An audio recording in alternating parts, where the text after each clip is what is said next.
Bom dia, boa tarde, boa noite, bem-vindos ao canal Pensa Direito. Meu nome é Horácio Ávila Ferreira, sou professor e advogado e hoje nós continuamos as nossas aulas sobre direito do trabalho. Hoje nós vamos falar sobre um tema que foi comentado até na aula passada, que é a suspensão e a interrupção do contrato de trabalho. Embora possa parecer que a suspensão e a interrupção do contrato de trabalho gerarão efeitos diretamente no contrato de trabalho daquele trabalhador, na verdade, a suspensão e a interrupção do contrato de trabalho, elas modificam os efeitos contratuais pactuados entre o trabalhador e o empregador. E o que isso quer dizer? Significa que, na verdade, não há uma alteração nas cláusulas do contrato de trabalho, mas sim, em decorrência de uma determinada circunstância, os efeitos daquele contrato de trabalho sofrem algumas modificações. Então, podemos dizer que, durante um período de suspensão ou interrupção do contrato de trabalho, o que se opera é uma alteração nos efeitos daquele contrato, e não, de fato, numa alteração contratual entre empregado e empregador. Melhor dizendo, algumas circunstâncias relacionadas à operacionalização daquele contrato de trabalho serão atingidas, enquanto o contrato em si se mantém inerte, com as mesmas cláusulas e as mesmas regras previamente estabelecidas entre empregado e empregador. Mas então, Horácio, quais seriam esses efeitos que vão acabar operando nesse contrato de trabalho e também o que é a suspensão e o que é a interrupção do contrato de trabalho?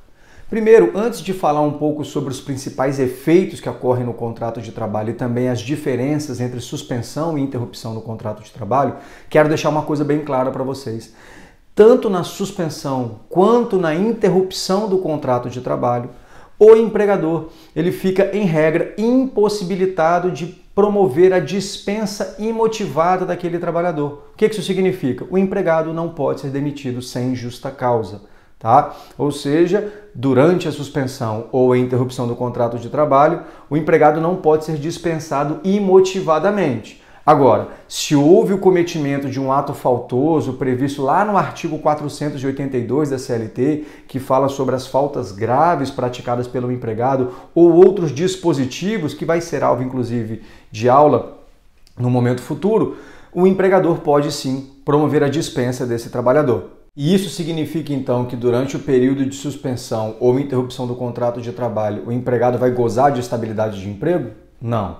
Na verdade, a impossibilidade de dispensa do trabalhador durante o período de suspensão ou interrupção do contrato de trabalho se dá exatamente porque durante esse lapso temporal, seja em caráter suspensivo ou interruptivo do contrato de trabalho, os principais efeitos do contrato estarão cessados, inclusive cerceando o empregador de dispensar o trabalhador de forma imotivada. Lembrando que o empregado tem a liberdade sim de pedir a sua demissão. Já no caso da estabilidade de emprego, é importante ressaltar que durante o período de estabilidade, todas as regras e os efeitos contratuais são mantidos de forma plena, não havendo nenhum tipo de cessação nos seus efeitos. Então não podemos confundir a impossibilidade da ruptura contratual durante a suspensão ou a interrupção do contrato de trabalho por parte do empregador da estabilidade de emprego, que impede também a dispensa imotivada daquele trabalhador. Então, o que é suspensão e interrupção do contrato de trabalho? Vamos lá, começando então pela suspensão do contrato de trabalho. A suspensão do contrato de trabalho é um efeito gerado em determinadas circunstâncias que faz com que nem o empregado, nem o empregador tenham obrigações contratuais em regra. E o que isso significa? Que empregado não trabalha e empregador não paga salário. Mas isso não se limita apenas a essas questões. Além de não receber os seus salários, em regra também, durante o período suspensivo do contrato de trabalho, nós não computamos o tempo de serviço, não recolhemos o FGTS, ou seja, vários efeitos ficam cessados durante o período suspensivo. De maneira geral, o que é importante guardar? Que durante a suspensão do contrato de trabalho, o empregado não tem dever de trabalhar, ao mesmo tempo que o empregador não tem a obrigação de continuar pagando o seu salário.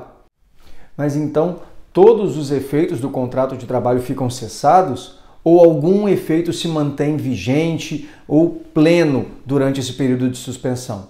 Podemos falar, por exemplo, que a regra de demissão por justa causa se mantém vigente. Lá no artigo 482, como já comentamos anteriormente, se há um cometimento de uma falta grave por parte do empregado, poderá sim o empregador dispensá-lo por justa causa.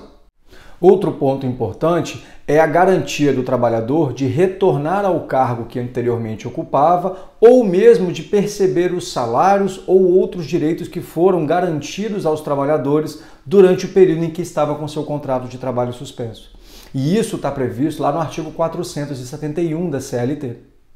E quais seriam as principais circunstâncias que geram a suspensão do contrato de trabalho?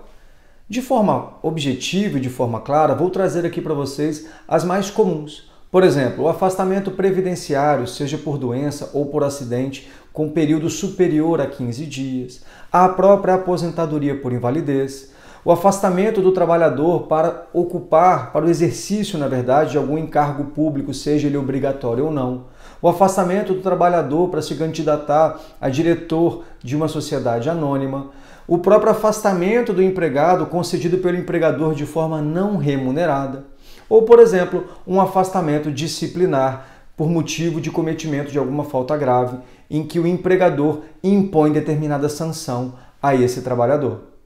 Em todas essas circunstâncias, o contrato de trabalho ficará suspenso, ou seja, empregado não trabalha e empregador não tem a obrigação de pagar o seu salário e nem é feito o cômputo do seu tempo de serviço. E o que acontece quando o lapso temporal da suspensão do contrato de trabalho se encerra? Nesse caso, deve o empregado retornar ao seu local de trabalho, ao seu posto, o quanto antes, sob pena de ser configurado o abandono de emprego, também previsto lá no artigo 482 da CLT. Importante também lembrar que, em caso de suspensão do contrato de trabalho por prestação de serviço militar obrigatório, ou seja, aquele período em que normalmente o jovem é convocado para ficar prestando serviço militar por um certo período, sejam 6 meses, 12 meses ou um maior tempo, e também nos casos de afastamento por motivo de doença relacionada a acidente de trabalho, doença ocupacional ou um acidente de trabalho, o empregador ele fica obrigado a continuar fazendo o pagamento do FGTS daquele trabalhador e o tempo de serviço dele também será computado. E além disso, nos casos de aposentadoria por invalidez ou afastamento do trabalhador por motivo de doença ocupacional ou acidente de trabalho, também garantem ao trabalhador a manutenção do seu plano de saúde caso a empresa forneça esse tipo de serviço. E a interrupção do contrato de trabalho? A interrupção, na verdade, ela também é uma forma de cessação das atividades por parte do trabalhador, mas temos a manutenção das obrigações por parte do empregador. Em outras palavras, durante o período de interrupção do contrato de trabalho, o empregado não trabalha, mas os demais direitos inerentes ao seu contrato de trabalho são mantidos. Por exemplo, o pagamento dos seus salários, o cômputo do seu tempo de serviço, o recolhimento previdenciário, o recolhimento do FGTS, tudo isso é mantido durante o prazo ou período de interrupção do contrato de trabalho. É como se o contrato tivesse sido sustado de forma unilateral, sendo que só o trabalhador fica desobrigado de prestar os seus serviços, enquanto o empregador mantém todas as suas obrigações contratuais. Assim, as mesmas regras relacionadas ao retorno na mesma função ou a garantia de todos os direitos que foram concedidos aos trabalhadores durante o período de suspensão também são aplicáveis no caso da interrupção do contrato de trabalho. E além disso, esse trabalhador também durante o período de interrupção do contrato de trabalho fica impossibilitado de ser dispensado sem justa causa. Quanto à sua obrigatoriedade de retorno, segue também a mesma regra da suspensão do contrato de trabalho.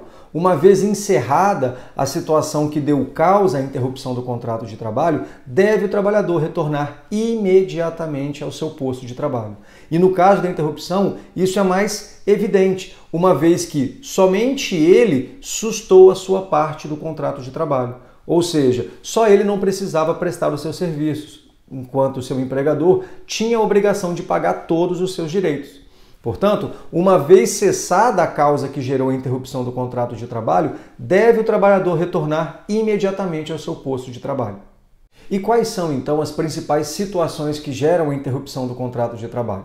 Podemos citar o afastamento previdenciário nos primeiros 15 dias, que são de obrigação do próprio empregador, todas aquelas circunstâncias previstas no próprio artigo 473 da CLT, como, por exemplo, o falecimento de algum ente próximo, o próprio casamento, o nascimento de um filho, né, o afastamento para doação de sangue.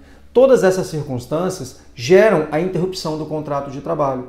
Como, por exemplo, também podemos citar o comparecimento perante a justiça para realizar uma audiência como testemunha ou como parte em um processo, para realizar algum tipo de encargo público específico, como, por exemplo, participar como mesário em uma sessão eleitoral. São circunstâncias em que o trabalhador ele se ausenta do ambiente de trabalho e durante esse período ele continua recebendo a sua remuneração, contando o seu tempo de serviço normalmente. Um outro exemplo muito comum também são os próprios descansos remunerados, o descanso semanal remunerado, as férias do trabalhador. Todas essas circunstâncias, o trabalhador mantém o seu contrato de trabalho em pleno vigor, mas ele não precisa prestar os seus serviços.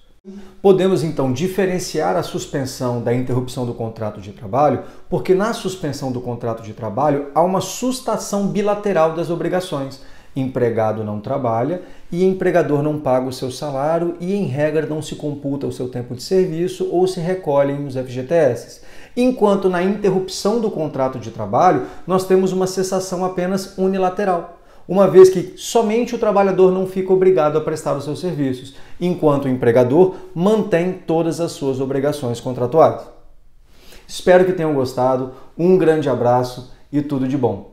Lembrando, se vocês gostaram do vídeo, não deixem de deixar o seu like, de clicar no botão seguir e no sininho para receber sempre as nossas notificações. Um abraço!